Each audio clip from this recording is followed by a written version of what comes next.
Hi guys, Fern and Frank with JavaWalkerWorld. We're gonna go into town and we worked up a sweat. Tons of gravel for the drilling and raking and that kind of stuff. So we're gonna show you right now what we're able to rented a skid steer so we can spread it out much better in around areas which need to.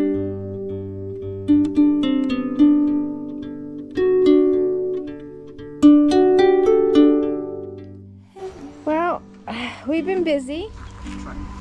Well, we managed to put together a little garden.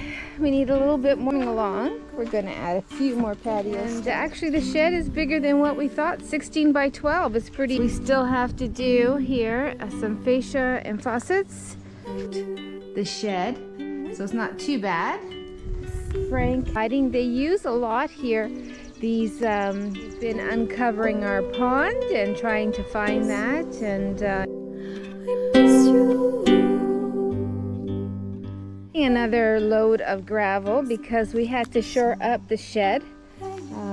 Originally this shed was used a lot for, we managed to shore that up.